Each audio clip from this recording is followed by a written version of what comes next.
Every type of literature develops certain features particular to its nature and content and the character of the people who cultivate it, and the distinctive social, political or historical conditions in which it originates and flourishes. Hadith literature is no exception to this rule. 1. The Isnad system was used to transmit pre-Islamic poetry. However, it was in the Hadith literature that it reached its peak, at which it was considered an integral part of the religion itself.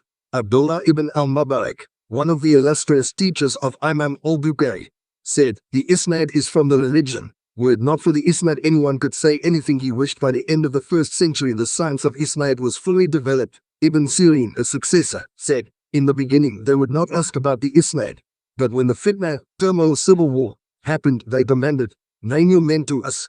The narrations of the Al-Sunnah, adherents to the Sunnah, would be accepted, while those of Al-Bidah, adherents to innovations, would be rejected." Prior to the turmoil, the Isnad was used only occasionally. But after the turmoil they became cautious. In order to minimize the significance of the system in Islam, Orientalist scholars have tried to identify pre-Islamic sources.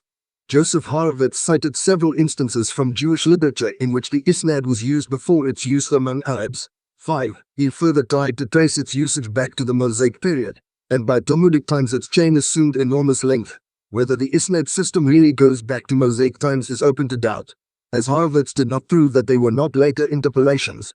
It has also been noted that Indians long before Islam used the Isnad system. Occasional use can be found in ancient Hindu, Buddhist and Jain literature. For example, in the great epic the Mahabharata, it states, "Vyasa composed it, Gansa served as a scribe, and the work was handed down by Vyasabayana, who communicated it to the king Janamaja.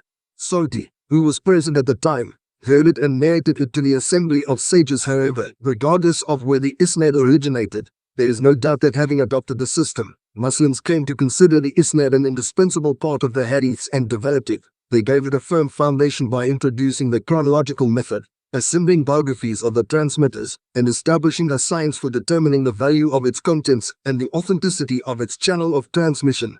The ancient Indians, as far as is known, never made any attempt at a rigorous and consistent treatment of the Isnad, nor did they develop the chronological method. Likewise, Jewish literature had no usage of the chronological method, thereby rendering their Isnads valueless. In fact, Professor Horowitz himself admitted that, in the Talmudic literature there is no idea of chronological method, and the oldest extant work attempting such an arrangement was composed after 885 and more than a century later than the earliest Islamic work on Isnad category. From this fact, he goes on to say, and from the fact that the important Jewish works of this period had been composed in the Islamic dominions, it may be inferred that this historical interest was due to the Islamic influence. 7. The practice of specifying the Isnad, not only of the Hadiths but also the books in which they were collected, was of immense value in preserving the integrity of books in an age in which printing was unknown, and the creation of spurious and distorted works was a relatively easy task. The scholarly practice of certification seems to be unique in the world-based literary history.